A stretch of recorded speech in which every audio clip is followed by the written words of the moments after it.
Bonjour, je suis Gaël Châtelain-Berry, bienvenue sur mon podcast Happy Work, le podcast qui va vous aider à améliorer votre quotidien au travail. Cette semaine, j'ai décidé de vous parler des mots et des expressions qui sont insupportables au travail. Et oui, pour améliorer son bien-être, il faut parfois s'attaquer aux choses qui le menacent et les mots peuvent en faire partie. Je ne sais pas pour vous, mais moi, je prête une attention toute particulière aux mots.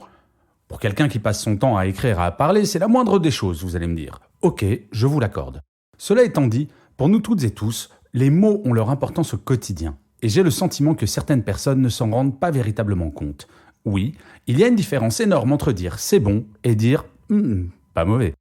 Ce n'est pas pareil de dire à un collaborateur ou à une collaboratrice « c'est pas mal » plutôt que de dire « c'est bien ».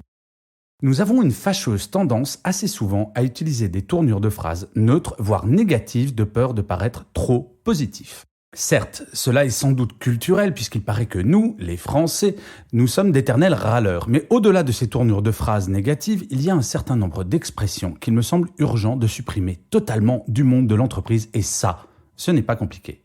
En effet, autant nous pouvons nous cacher derrière une pseudo-explication culturelle pour le premier exemple, autant pour ce qui suit, il s'agit vraiment d'un choix personnel et donc modifiable. Bref, voilà mon top 5 des phrases les plus insupportables en entreprise que j'espère ne plus jamais entendre sous peine de pétage de plomb en règle. La première phrase.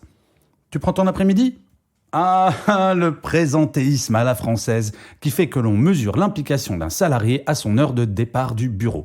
Avez-vous remarqué que, généralement, tout le monde est au courant de votre heure de départ mais n'a absolument aucune idée de votre heure d'arrivée ni de la durée de votre pause déjeuner même si vous prenez une salade Sodebo devant votre ordinateur.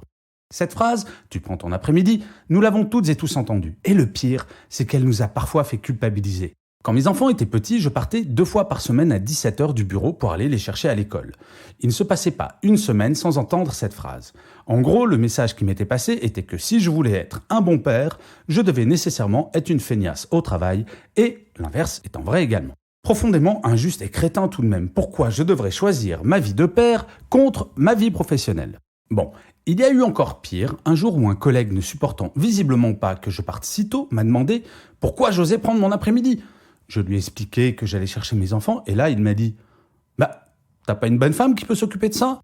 Bon, là je dois bien avouer que mon côté non violent a failli disparaître, mais c'est une toute autre histoire. La phrase numéro 2 de mon top 5, c'est « C'est pas ma faute ?» Eh oui, souvent les gens ont du mal à assumer ou même à prendre ne serait-ce qu'une part de responsabilité. Cela me fait penser à mes enfants. Pour celles et ceux qui en ont, cela va probablement vous évoquer quelque chose. Quand je dis à l'un de mes enfants « Hey, tu pourrais ranger le verre qui est resté sur la table, s'il te plaît ?» Une fois sur deux, la réponse qui m'était faite était « Bah, pourquoi il n'est pas à moi ?»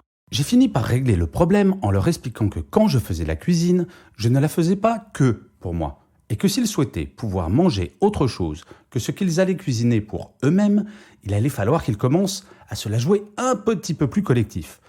Je crois que l'idée de manger des pâtes au beurre tous les jours a fini par les convaincre. Dans une entreprise, nous devons faire preuve d'une certaine solidarité. S'il y a un problème, la question n'est pas de savoir qui est à l'origine de celui-ci, mais de le régler. Au même titre que chez moi, je m'en fiche de savoir à qui appartient ce verre. Je veux juste qu'il finisse dans le lave-vaisselle. Le problème est que nous sommes trop souvent dans la recherche d'un coupable plutôt que de celle d'une solution.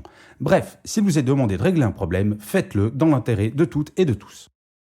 La phrase numéro 3. Ah, on a toujours fait comme ça. Eh oui, il arrive souvent que les personnes ne veuillent pas changer. Comme on fait la même ânerie depuis des années, pourquoi vouloir changer après tout ? Quand la légitimité d'une action se trouve dans le fait que nous la faisons depuis des années, soyons honnêtes, c'est louche. Parfois, il est important de sortir de sa zone de confort et de se demander si ce que nous faisons a vraiment un sens. Et allez savoir, peut-être que nous pouvons faire mieux. Il ne s'agit pas de changer pour changer, juste de se poser la question de la pertinence d'une action ou d'un état de fait. La phrase numéro 4. Bah, c'était mieux avant quand même. Celle-là est bien énervante. C'est probablement encore pire que de ne pas vouloir évoluer, regretter le temps passé.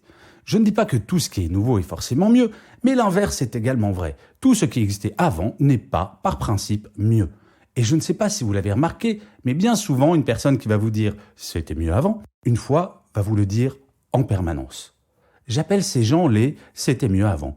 Des personnes qui vivent dans une perpétuelle nostalgie. Pire, ils vivent dans une perpétuelle frustration de ne plus vivre dans un environnement familier. Généralement, ces personnes ont une incroyable capacité à déprimer une armée de clowns. La solution ? Discuter factuellement de chaque situation et leur faire prendre conscience que leur nostalgie n'est pas basée sur des faits réels, mais sur une perception totalement subjective. La 5e et dernière phrase, c'est « on n'y peut rien ». Et oui, il y a des fatalistes en entreprise qui baissent les bras avant même d'avoir essayé. Lors de mes séminaires de management, j'explique aux participants qu'ils peuvent agir pour changer les choses. Je ne prétends pas qu'ils arriveront à tout changer, mais par contre, une chose est absolument certaine, s'ils ne font rien, rien ne changera. L'action est l'un des cœurs de la motivation. Je suis assez convaincu que si nous sommes insatisfaits d'une situation et que nous sommes persuadés de ne pouvoir rien y faire, autant ne plus se lever pour aller au travail ou démissionner. Rien n'est immuable en ce monde. Et nous pouvons toutes et tous agir, chacun à notre niveau. Il n'y a rien de plus déprimant que le fatalisme, à mes yeux en tout cas.